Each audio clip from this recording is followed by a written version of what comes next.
Hello, good people. Hi. Yeah, so good to see you today. Lovely well. to have my beautiful wife So with good us. to be back. So good. We are starting a new series today. So our series is called The Real Jesus. Woo. And this will be rolling for a number of weeks, and excited to share this with you. You know, our understanding of who Jesus is and then the choices we make about him shape our everyday lives and our eternity like nothing else. So no pressure, no pressure. What we're covering in this series, The Real Jesus, is we're looking at the 7 miracles of Jesus as recorded in the Gospel of John. Jesus did a whole lot more miracles than that, a whole lot more incredible things, but what John has pieced together are called signs that point us towards Jesus. And babe, do you want to read sure. for us? At the end of the book of John, we get a little insight here. Yeah, so this is from John 20, verse 30. Says, Jesus performed many other signs in the presence of his disciples, which are not recorded in this book. But these are written that you may believe that Jesus is the Messiah, the Son of God, and that by believing you may have life in his name. Come on. Beautiful. So what we have here is these things have been written so that we can believe and then we can have life. It's like John is saying, I know Jesus. I want you to know Jesus like I know him. And I'm writing this book to help you see him, know him, ultimately follow him into the abundant life that he has for you. So that's what we're having a look at today. So we're going to jump right in now, babe. Yes, we are. To John 2. And let's read the first miracle here in the book of John. Absolutely. On the third day, a wedding took place at Cana in Galilee. Jesus' mother was there, and Jesus and his disciples had also been invited to the wedding. When the wine was gone, Jesus' mother said to him, "They have no more wine." "Woman, why do you involve me?" Jesus replied.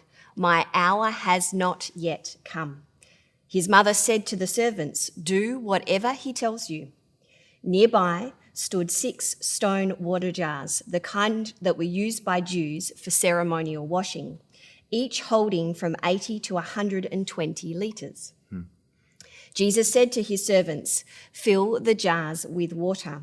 So they filled them to the brim. Then he told them, "Now draw some out and take it to the master of the banquet."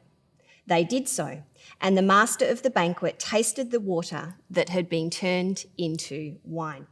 He did not realize where it had come from, though the servants who had drawn the water knew. Then he called the bridegroom aside and said, "Everyone brings out the choice wine first, and then the cheaper wine after the guests have had too much to drink. But you saved the best till now." What Jesus did here in Cana of Galilee was the first of the signs through which he revealed his glory, and his disciples believed in him. Come on. This week, the real Jesus transformer.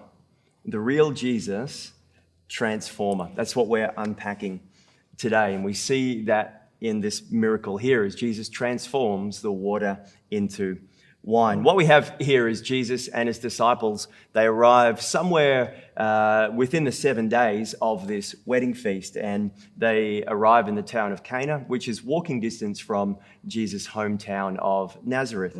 And we see that Jesus' mother was there, and so there's possibly family, friends, relatives, something like that. And in verse 3 we see, when the wine was gone, Jesus' mother said to him, "They have no more wine." Very descriptive, right? But what we have here is this first miracle. Actually, Mary sees a need and she reaches out to Jesus and opens the door for a miracle for someone else. Wow. Incredible. And don't you understand that mums have special ways of talking different to the rest of us humans? And yes, they do. This is a leading statement, and I think mums are they're genius at making leading statements that have embedded actions inside of them, and we have to be careful not to miss that. Like if mum says, "I'm going to the shops to grab some things, I'll be back in 45 minutes," and there's a load of washing about to finish in the washing machine. Be careful not to miss the action embedded in the statement. Yes, that's right. Mum would like the washing done, and whether you're a mum of kids, and this is for husbands here, or with your mother, it rolls the same. And so Mary has got an action embedded in this statement, and here's, like, this is incredible. So Mary has never seen Jesus do a miracle. No one has at this point, but Mary knows him. She's his mum. She's seen him grow, been a part of his life. She has a depth of connection. She's been there while Jesus is playing, while he's learning, while all these things are happening in his world. And so Mary knows before anyone else that Jesus is transformer. She knows that he's able to do more than the rest of the world has yet seen. Yeah. And our first thought for us here with Jesus the transformer is that depth of connection matters. Depth of connection matters. Yes. And when we have a shallow connection, we could not engage with Jesus at the wedding. We could miss him at the wedding. Or we might not connect the dots of what he is actually able to do. We might not even go up and ask him, or then we might not even respond to what he said. But here there is a depth of connection that Mary has that opens the doorway for this miracle. And for us to develop this depth of connection, and it doesn't happen instantly, but over time we build this increasingly deep connection with God. And one of the most incredible and necessary ways for us to do that is by diving into the Bible. Yes. That Jesus wants to reveal himself to us through the Bible, through his word. And one of the best things we can do, that you can do even watching today, if you're wanting to know Jesus more, wanting to build this depth of connection like Mary had, that opened the doorway for the miraculous, is maybe you could even just dive into the Gospels, Matthew, Mark, Luke, John, and you could read about who Jesus is. Imagine you just did that for 10 minutes a day, reading some of the Gospels and having this question, this statement, this leaning in your heart that says, Jesus, I want to build a deeper connection with you. That can be profound, life-changing. Yeah, wow. We move on to verse 4, and this sounds a bit confronting for us today. Woman, why do you involve me? Jesus says to his mum. My hour has not yet come. And so we have to understand contextually the use of the word woman here. This isn't harsh. This wasn't a disrespectful tone.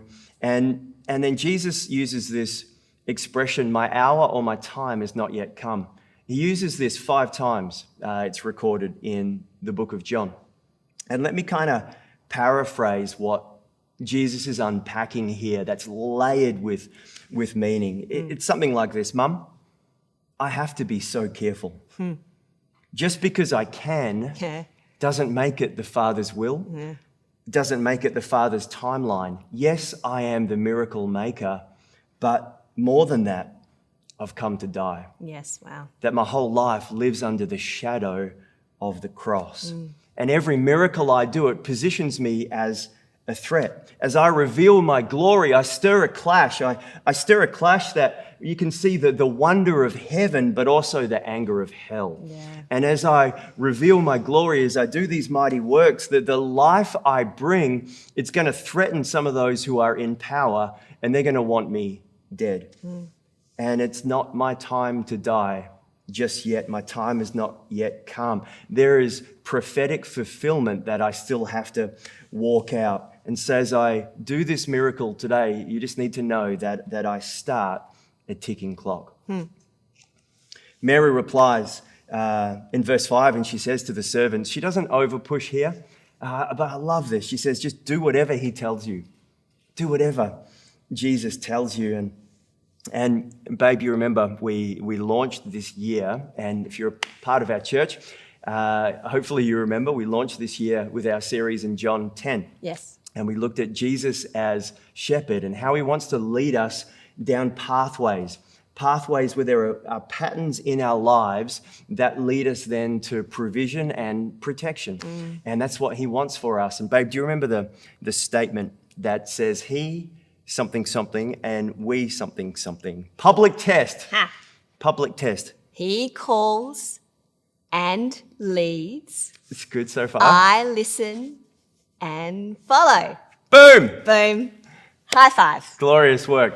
He calls and leads. I listen and follow. And the miracle zone, where we begin to unleash the power of Jesus, transformer, is when we listen and follow. Do whatever he tells you. This is where the power happens. Verse 6, nearby stood 6 stone water jars, the kind that were used by the Jews for ceremonial washing, each holding from 20 to 30 gallons. And again, I haven't mentioned this yet actually, but after this account, Jesus goes on and he clears out the temple courts. And what we have in the scripture we just read is there are so many embedded layers of meaning. And these jars were used for ceremonial washing, purification. That this represents religious duty and religious effort. And what we have happening in this miracle is Jesus, the transformer, he comes to transform ceremonial washing into celebration. Yeah, wow. He comes to transform the old covenant into the new covenant. Amazing. To transform law into grace. Yes. To transform duty-driven religion Wow. into deep connection. And that is layered into what is happening here. Verse 7, Jesus says to his servants, fill the jars. Fill the jars. Fill the jars with water. So they filled them to the brim. Then he told them, now draw out some of the water, take it to the master of the banquet or the master of ceremonies. They did so, and the master of the banquet tasted the water that had been turned to wine. He didn't realize where it had come from, though the servants knew what had happened here. And then he called the bridegroom aside and he said, everyone brings out the choice wine first and then the cheaper wine after the guests have had too much to drink. And also it's probably worth noting here that this is a Jewish context, a Jewish setting where it was clearly understood that drunkenness was not a part of God's plan. So they're not talking about that. But then he goes on and says, but you have saved the best till now. Jesus said to the servants in verse 7, fill the jars. Fill the jars. Fill the jars with water. So they went and they filled them to the brim. Now, we have to note that in this miracle, as the water gets transformed into wine, however much they put in, they got out. Yes. So if they had filled them halfway, Yes. they would have got halfway filled with wine. They filled them to the brim. Yeah, the water come on. that was not in the pots, the jars, was not transformed, but everything that was transformed. So fill the jars. Fill the jars. Do whatever he tells you, whatever he tells us. Transformation occurs at the intersection of deep connection and filling the jars. Yes. Wow. Doing whatever he says. That in that glorious space in between is where his power moves. So fill the jars. Fill the jars. And so for us, we fill the jars with areas of our need. And so Mary said, there's no wine. There's no wine. We need wine. So Jesus says, let's take what we've got, fill them with water, and then he transforms that into wine. They would have just been drinking water because they'd run out of wine. But he takes the lack and he turns it into provision. And so for us, we need to fill the jars. Fill the jars. And so if you need help and you've got a racing mind, your emotions are all over the place, then can I encourage you today, fill the jars with your fear. Fill the jars with your worry. Fill the jars, and don't just fill them to the brim. Fill not just one jar, but all the jars so that they can overflow, that there can be a transformation where he can transform that worry, that fear into faith. Yeah, what a word. Wow. Into peace. Fill the jars. And maybe you're like me, and in this interesting season, you've needed help with your parenting. My goodness. My hand's up. You need Mine help too. with your parenting. Fill the jars.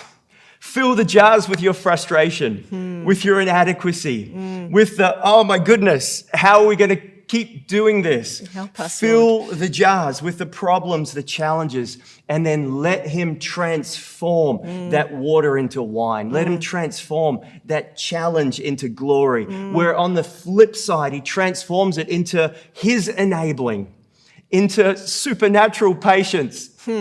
Amen.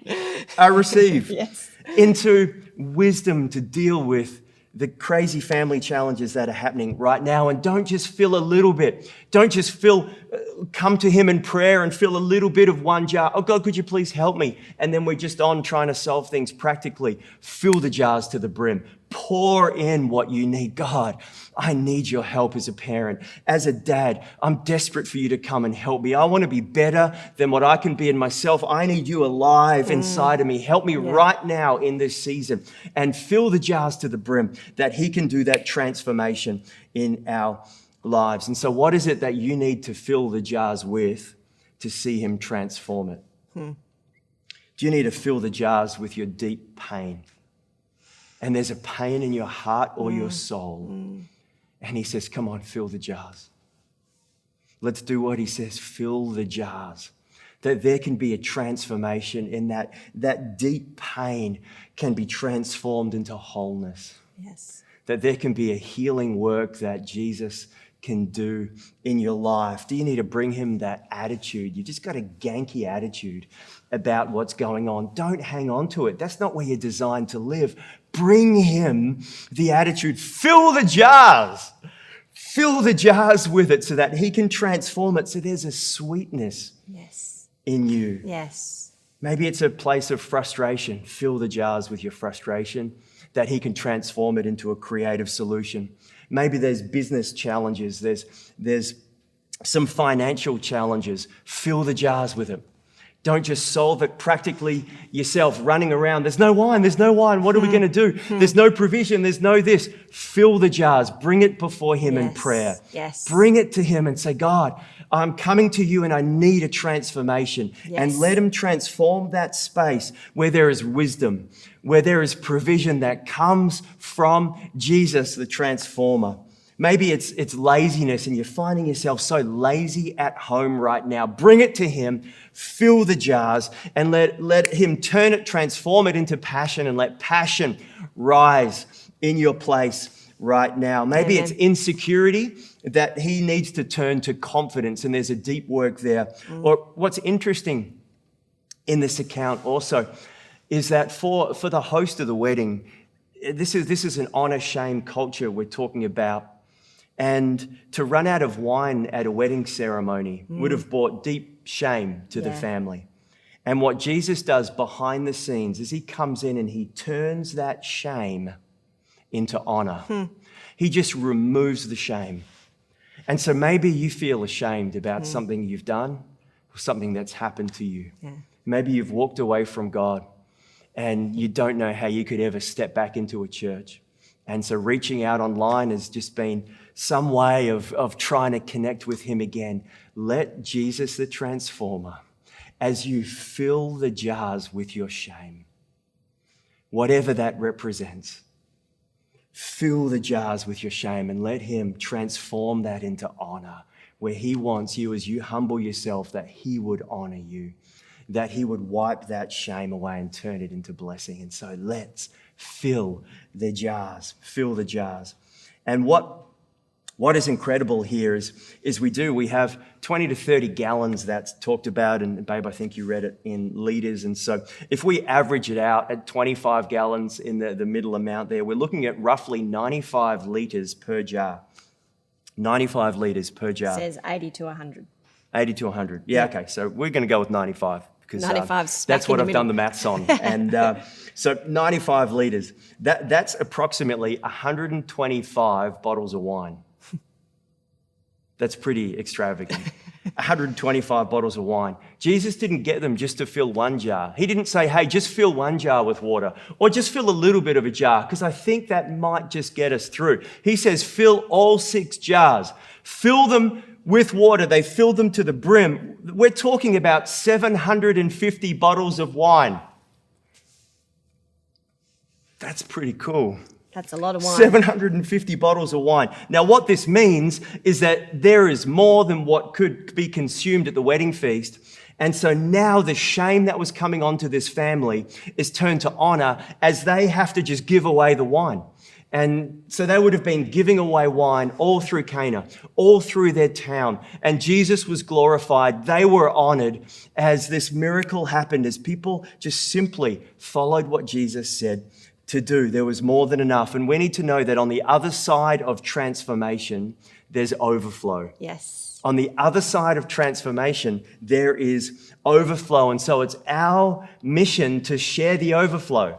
Yes. That's what he wants. That's Yes. what was demonstrated in the first miracle we see here in the book of John, is that God wants us, his people, to have overflow in our lives so that we can share that overflow. And we also see that Jesus errs on the side of generosity.